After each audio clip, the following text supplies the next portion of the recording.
Trustee Healy. Here. Trustee Katsinas. Here. Trustee Malani. Here. Trustee Compass. Here. Trustee Reardon. Here. Trustee Radiszewski. Here. Mayor Peacock. Here. Please rise for the Pledge of Allegiance.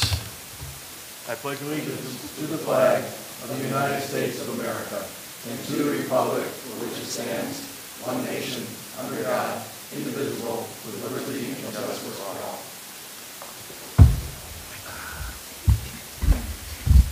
all. Approval of the December 5th, 2022 Committee of the Whole minutes.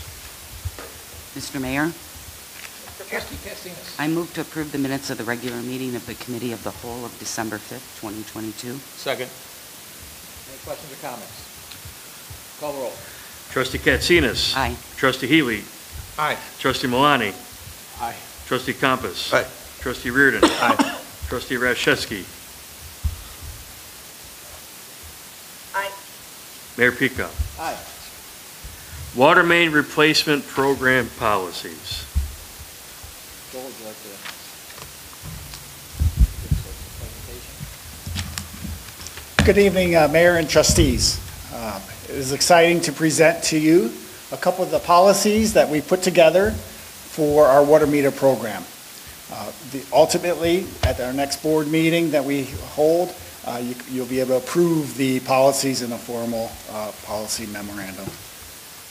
So, with that, just going to highlight some of these. Echo here. One of the first policies is dealing with if a meter reading is off and it's actually reading higher than what we've been billing to date. So the village is, there's this error between the remote reader and our physical, what we have. With that situation, we will waive that discrepancy because the homeowner didn't know about it and it wasn't their fault or anything like that because of our faulty equipment. The other situation is a meter read by PMI is lower. In this situation, we'll communicate with the homeowners that they've actually been overbilled and that we will make an adjustment in their account. Next slide. This one is where a homeowner maybe disputes what the old meter reads. So we will provide the homeowner the photo. So as part of the process is to take a photo of the old meter before it gets taken out so that we can show that to them. And that'll be all saved on the portal that PMI has so we can easily provide that data. The next item is a homeowner believes the new meter is not working properly and is billing incorrectly for the first payment. So in this situation, they'll usually contact finance department, and then the finance department will check the data in the system. And then what we have in place for quality control is PMI does photo reviews for all final meter reviews. And then PMI also performs some checks just to make sure the readings are working properly. So based on that data, we can provide that information to the homeowner. Mr. Chairman. Just a quick question on the old meter when we would swap those out. So let's say they got, it says like 52,000 gallons on it. Do we program the new meter to match, or does it start over at zero? It would be back to the new meter or zero. Okay. Jump in if you have questions too, if it makes sense when they hit a policy. Okay, next slide. Okay, so we do have some places in the village where we have plastic couplings, and when the meter is being installed, we will replace those plastic couplings. They sometimes fail, and we see that as a bad part that we do regularly currently, and we'll do that again when PMI does that. We put that as part of our contingency line item so that we account for that when they do that work. Next one is lead service line is found when the meter is installed. We have never come across, from my staff, we have not come across this, but part of the IEPA is we're supposed to replace those lead services. So if we do find one, we have a policy in place in case we do. In this situation, obviously, The breaking point for us is usually the B box, which is the valve outside the house. To the house is the homeowner's responsibility, so we'll be explaining that to the homeowner. They need to replace that lead line. B box to the service main is on the village. That's what we maintain. Next one. Okay, so meters enclosed in a wall, or just a lot of stuff is in the basement or somewhere where it's accessible. So obviously the requirement is for us to be able to access that meter at all times per our village code. And so we just ask for about a 2-foot by 2-foot area so they can do the work. Take about 30 minutes to get in there, then they can put their stuff back.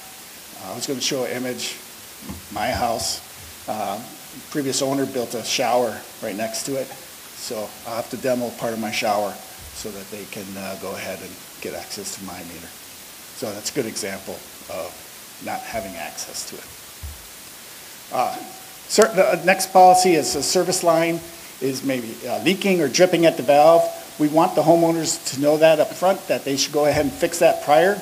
But in case one comes across, to keep the process flowing, we'll go ahead and replace that. We really think it's a very minor amount of work, and it will keep the flow versus trying to reschedule a second visit and getting back out there after the repair is done. PMI will get approval from Public Works prior, so we always document every time that they will have to do that, and then we can work to make sure that gets replaced and fixed. Next one. So while we're out there, we may come across a illegal connection in the service line. This is prior to the meter, so therefore the water is being used without getting metered. In this situation, PMI would just observe a photograph and report this to Public Works, and then we will get a hold of the homeowner and discuss that this illegal connection has to be disconnected, and then meet our current standards. Our plumbing inspector will be notified as well. The next policy is meters found to be tampered. Tampering could include, there's a lead compressed seal and a wire could be been adjusted for some reason, or a register head has been loosened. These are older meters for the register head. The newer ones have alarm system built in, so it would be older style. So again, PMI would notify the village, take a picture of what they saw. We'll obviously contact code enforcement, and at this point, the municipal violation citation would be given to that homeowner.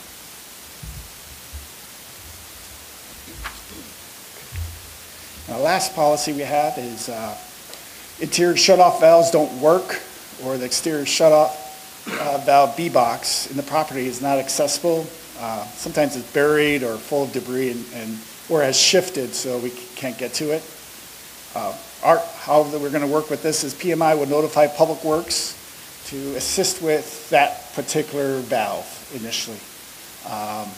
If for some reason our guys are tied up and they can't get there right away, we'll go ahead and get out there to locate, hydro excavate the B-box, and we may have to we might try to do the same day if the homeowner is available, or we'll have to reschedule for a second appointment because we have to fix this B-box, because we can't turn the valve off in the house, so we're falling back to the second location, which is the B-box, and that's buried somewhere, so we got to get that resolved.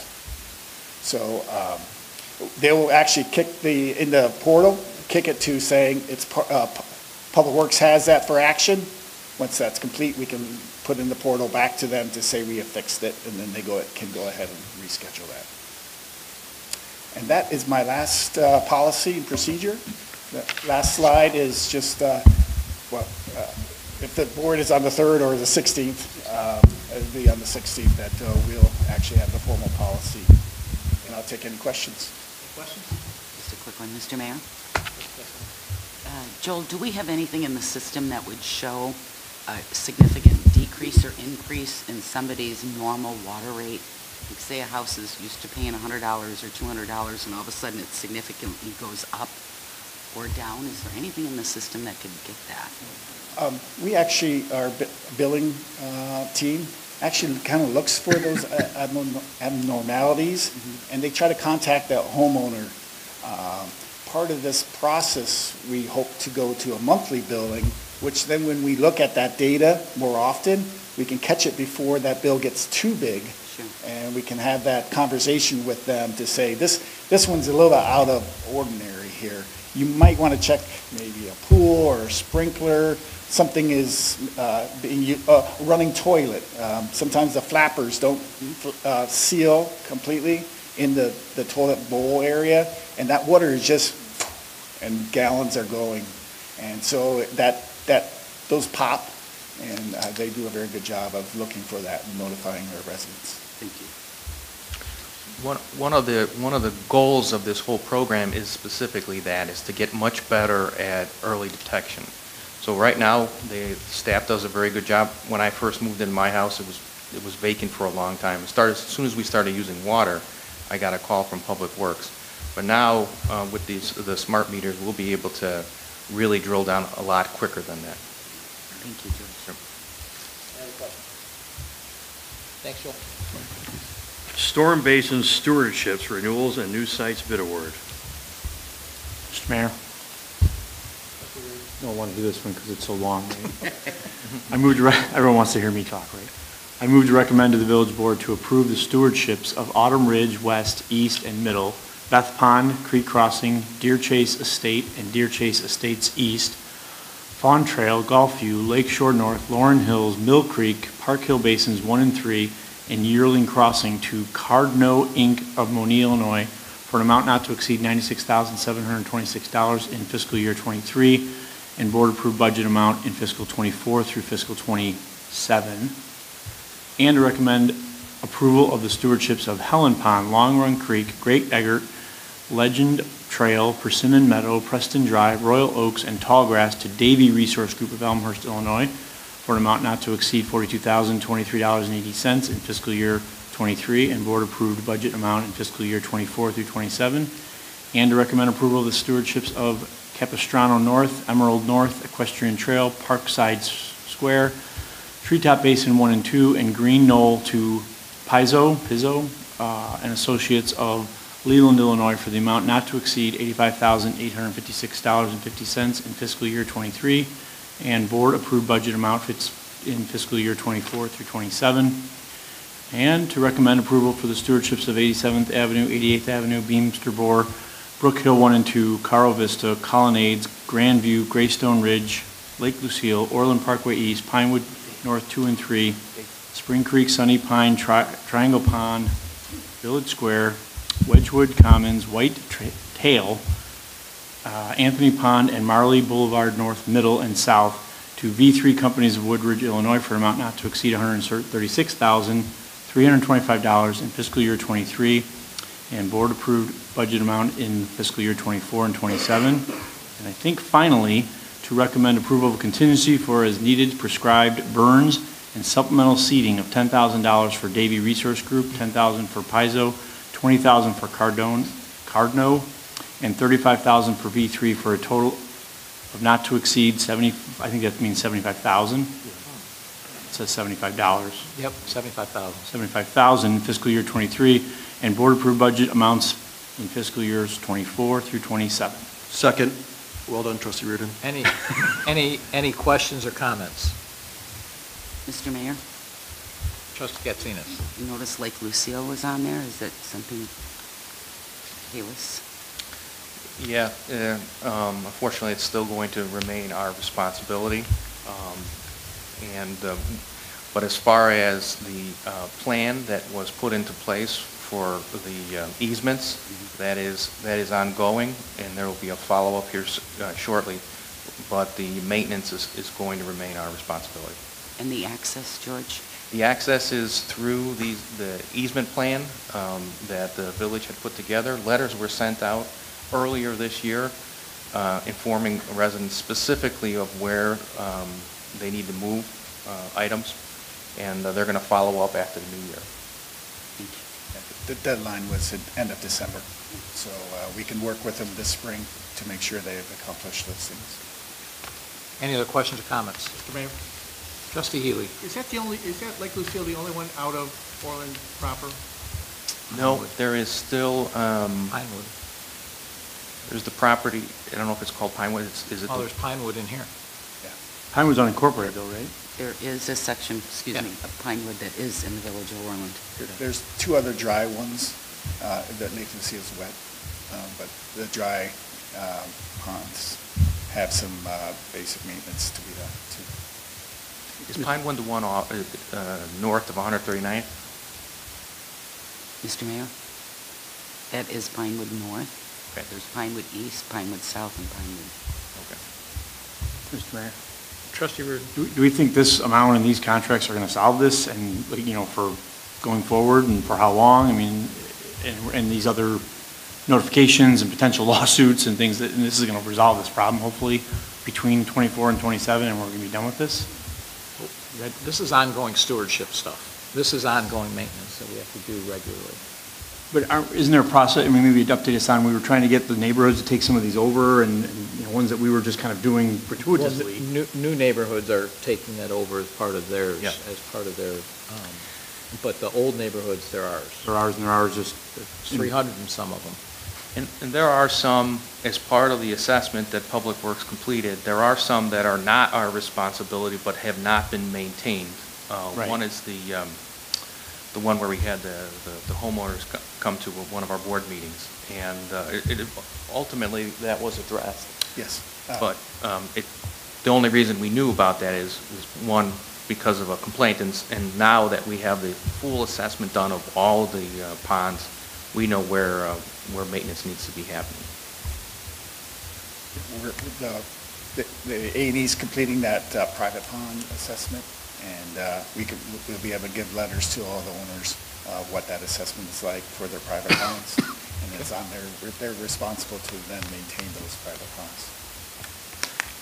Before we send out any notifications, we will bring it here to the board. Any other questions? Call the roll. Trustee Reardon.